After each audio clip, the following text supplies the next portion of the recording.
मार्गशीर्ष माह की भक्तों कथा सुनाते हैं, पावन कथा सुनाते हैं।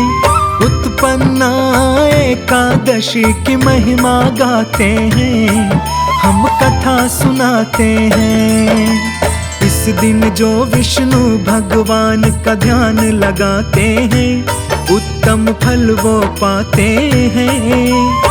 उत्पन्ना एकादशी की महिमा गाते हैं, हम कथा सुनाते हैं। ये अति पावन गाथा सुनने से कटे व्यथा।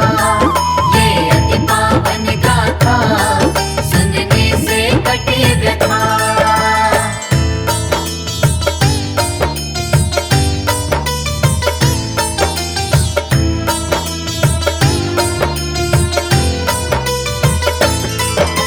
सतयुग में मुर नाम का भक्तों एक दैत्य था, बहुत बड़ा बलवान और वह बड़ा भयानक था। सभी देवताओं को पराजित करके भगा दिया, अपने बल की शक्ति से सबको ही डरा दिया।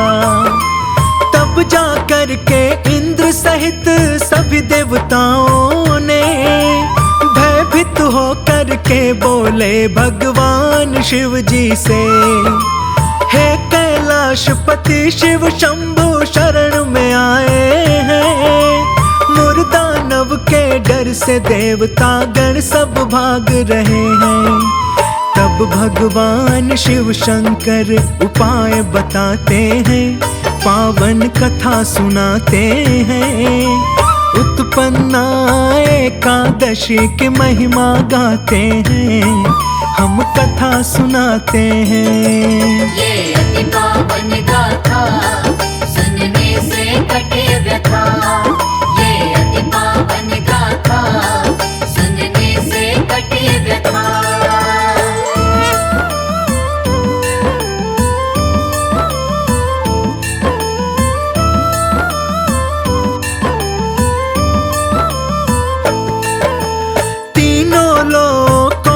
स्वामी है देवताओं, संकट हरने वाले श्री विष्णु की शरण जाओ। वे ही तुम्हारे दुखों को दूर कर सकते। सुनते ही देवता सब क्षीर सागर में पहुँचे, बोले सब मिले है मधुसूदन रक्षा हमारी करो। भारी संकट पड़ी है हम सबकी रक्षा करो। दैत्य ने जीत कर हम सबको स्वर्ग से निकाल दिया, देवताओं के ऊपर उसने अत्याचार किया। विष्णु जी ये सुनते ही हैरान हो जाते हैं, पावन कथा सुनाते हैं। उत्पन्ना एकादशी की महिमा गाते हैं, हम कथा सुनाते हैं। ये अति पावन गाथा सुनने से कटे व्यथा। ये अति पावन गाथा सुनने से कटे व्यथा।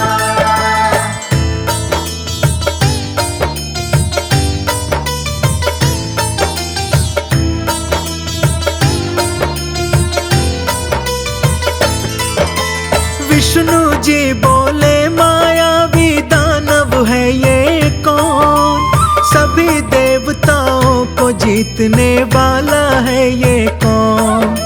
श्री हरि विष्णु जी पूछे क्या है उसका नाम, कितना बल है उसमें और कहाँ उसका स्थान। ये सुनते ही इंद्र ने श्री हरि विष्णु जी से कहा, पूर्व काल में नाड़ी जंग नामक एक राक्षस था। विश्व प्रसिद्ध महाबलवान मूर नाम का। नाड़ी जंग राक्षस के पुत्र के रूप में जन्म लिया। चंद्रावती नगरी उसका स्थान बताते हैं, पावन कथा सुनाते हैं। उत्पन्ना एकादशी की महिमा गाते हैं, हम कथा सुनाते हैं। ये अति पावन गाथा सुनने से कटे व्यथा। ये अति पावन गाथा सुनने से कटे व्यथा।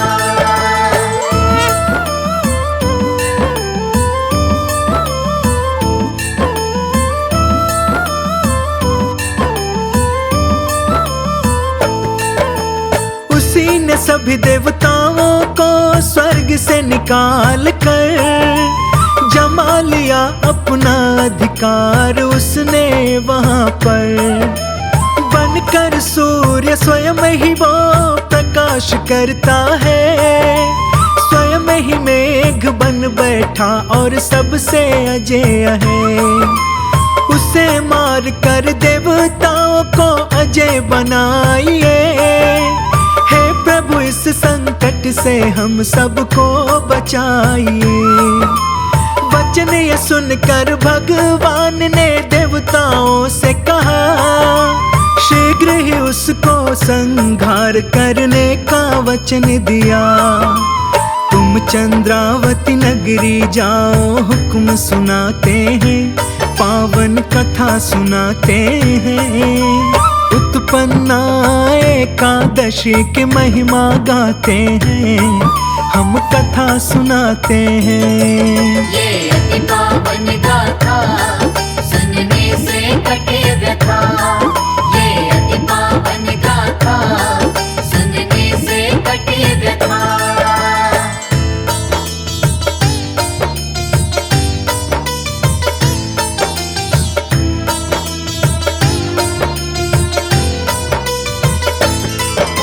श्री हरि ने चंद्रावती नगरी में प्रस्थान किया। उसी समय मुरसेना सहित युद्ध भूमि में गरज रहा। स्वयं ही जब श्री भगवान रणभूमि में आए तो अस्त्र शस्त्र उन पर भी लेकर आए दौड़े वो। बहुत से दानव को विष्णु भगवान ने मार दिया। इतने सारे दैत्यों में केवल मुर बच गया। अविचल भाव से प्रभु के संग में युद्ध वो करता रहा। शरीर छिन्न भिन्न हो गई फिर भी वो लड़ता रहा। आगे क्या होता है अब हम वो बतलाते हैं, पावन कथा सुनाते हैं। उत्पन्ना एकादशी की महिमा गाते हैं, हम कथा सुनाते हैं। ये अति पावन गाथा सुनने से कटे व्यथा। ये अति पावन गाथा सुनने से कटे व्यथा।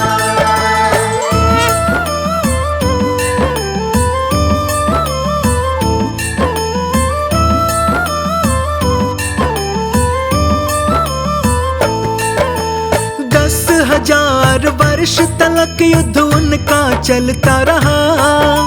श्री हरि विष्णु जी से भी मुर दैत्य नहीं हारा। थक कर के भगवान बद्रिकाश्रम चले गए।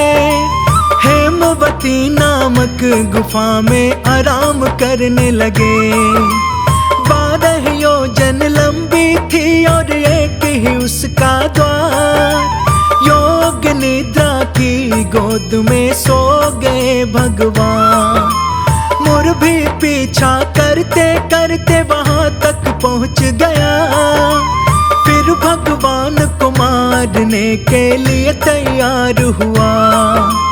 अब जो होने वाला है तुमको बतलाते हैं, पावन कथा सुनाते हैं। उत्पन्ना एकादशी की महिमा गाते हैं, हम कथा सुनाते हैं। ये अति पावन गाथा सुनने से कटे व्यथा। ये अति पावन गाथा सुनने से कटे व्यथा।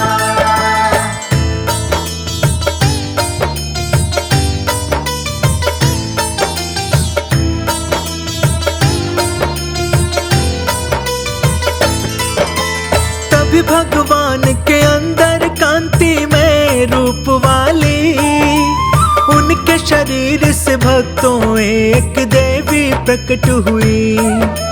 उस देवी ने राक्षस मोर को खूब ललकारा, युद्ध किया उससे और मौत के घाट उतार दिया।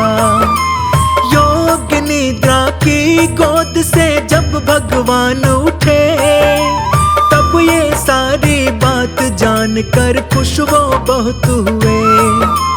एकादशी के दिन है देवी तुम्हारा जन्म हुआ, इसीलिए उत्पन्ना एकादशी ही नाम हुआ।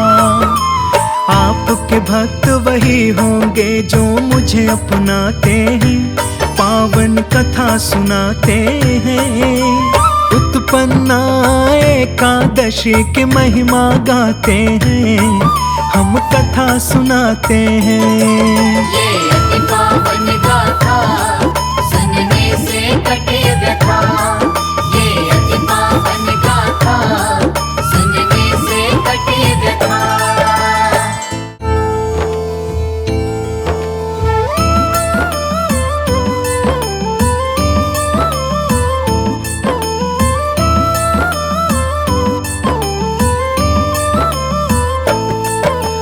मार्गशीर्ष माह की भक्तों कथा सुनाते हैं, पावन कथा सुनाते हैं। उत्पन्ना एकादशी की महिमा गाते हैं, हम कथा सुनाते हैं। इस दिन जो विष्णु भगवान का ध्यान लगाते हैं, उत्तम फल वो पाते हैं। उत्पन्ना एकादशी की महिमा गाते हैं, हम कथा सुनाते हैं। ये अति पावन गाथा सुनने से कटे व्यथा। ये अति पावन गाथा सुनने से कटे व्यथा।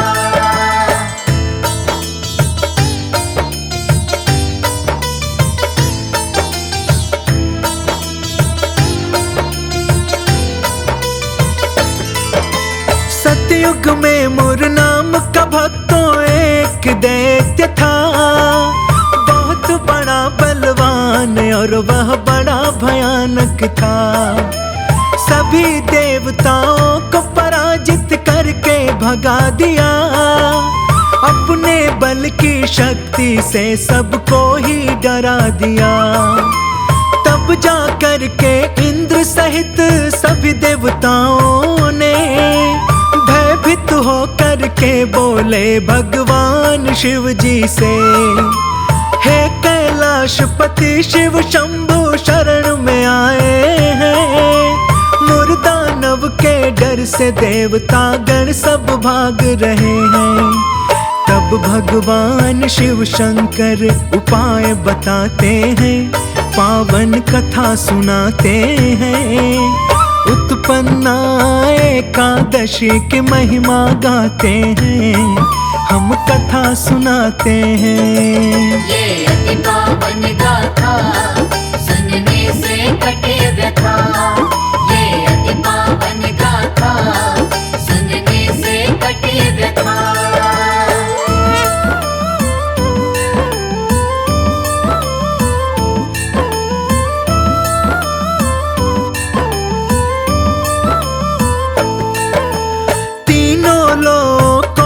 स्वामी है देवताओं, संकट हरने वाले श्री विष्णु की शरण जाओ। वे ही तुम्हारे दुखों को दूर कर सकते। सुनते ही देवता सब क्षीर सागर में पहुँचे, बोले सब मिले है मधुसूदन रक्षा हमारी करो। भारी संकट पड़ी है हम सबकी रक्षा करो।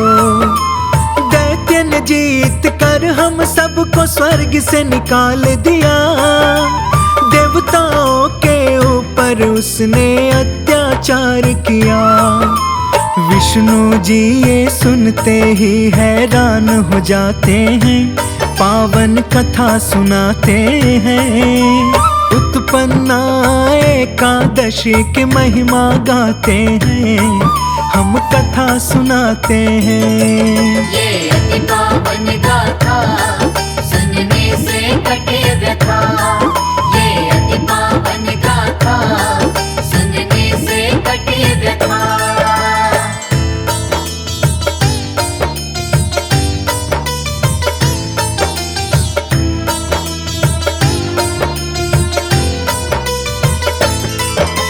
विष्णु जी बोले मायावी दानव है ये कौन, सभी देवताओं को जीतने वाला है ये कौन। श्री हरि विष्णु जी पूछे क्या है उसका नाम, कितना बल है उसमें और कहाँ उसका स्थान। ये सुनते ही इंद्र ने श्री हरि विष्णु जी से कहा, पूर्व काल में नाड़ी जंग नामक एक राक्षस था, विश्व प्रसिद्ध महाबलवान मूर नाम का। नाड़ी जंग राक्षस के पुत्र के रूप में जन्म लिया, चंद्रावती नगरी उसका स्थान बताते हैं, पावन कथा सुनाते हैं। उत्पन्ना एकादशी की महिमा गाते हैं, हम कथा सुनाते हैं। ये अति पावन गाथा सुनने से कटे व्यथा। ये अति पावन गाथा सुनने से कटे व्यथा।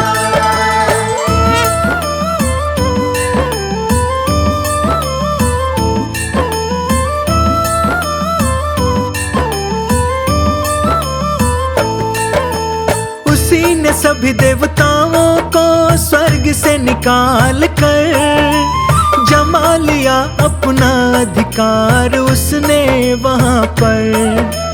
बनकर सूर्य स्वयं ही वो प्रकाश करता है, स्वयं ही मेघ बन बैठा और सबसे अजेय है। उसे मार कर देवताओं को अजय बनाइए, हे प्रभु इस संकट से हम सबको बचाइए।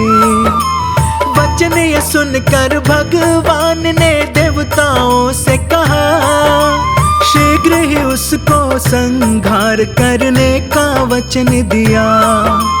तुम चंद्रावती नगरी जाओ, हुक्म सुनाते हैं, पावन कथा सुनाते हैं।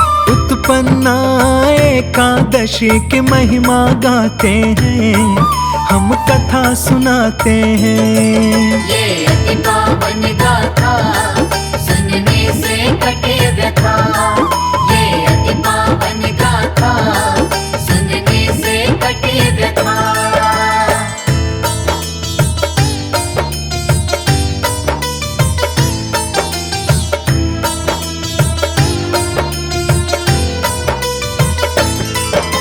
श्री हरि ने चंद्रावती नगरी में प्रस्थान किया, उसी समय मुर सेना सहित युद्ध भूमि में गरज रहा।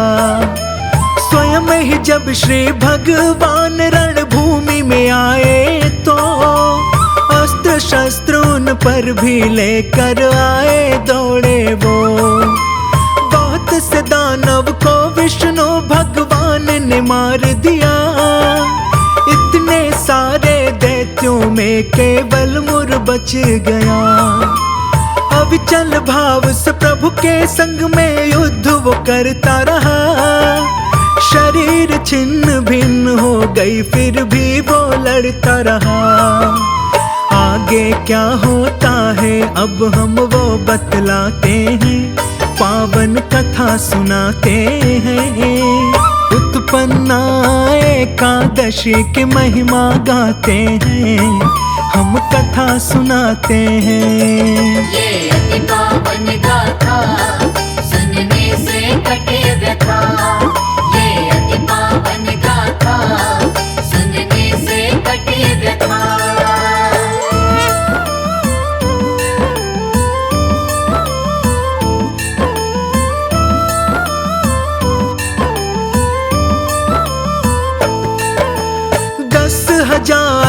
वर्ष तलक युद्ध उनका चलता रहा। श्री हरि विष्णु जी से भी मुर दैत्य नहीं हारा। थक करके भगवान बद्रिकाश्रम चले गए। हेमवती नामक गुफा में आराम करने लगे। 12 योजन लंबी थी और एक ही उसका द्वार। योग निद्रा की गोद में सो गए भगवान। मुर भी पीछा करते करते वहां तक पहुंच गया। फिर भगवान को मारने के लिए तैयार हुआ। अब जो होने वाला है तुमको बतलाते हैं, पावन कथा सुनाते हैं। उत्पन्ना एकादशी की महिमा गाते हैं, हम कथा सुनाते हैं। ये अति पावन गाथा सुनने से कटे व्यथा। ये अति पावन गाथा सुनने से कटे व्यथा।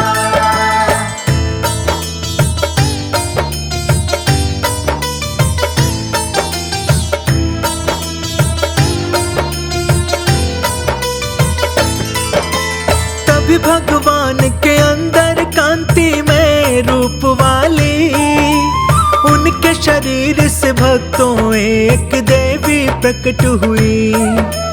उस देवी ने राक्षस मोर को खूब ललकारा। युद्ध किया उससे और मौत के घाट उतार दिया। योग निद्रा की गोद से जब भगवान उठे, तब ये सारी बात जानकर खुश वो बहुत हुए। एकादशी के दिन है देवी तुम्हारा जन्म हुआ, इसीलिए उत्पन्ना एकादशी ही नाम हुआ। आपके भक्त वही होंगे जो मुझे अपनाते हैं, पावन कथा सुनाते हैं। उत्पन्ना एकादशी की महिमा गाते हैं, हम कथा सुनाते हैं।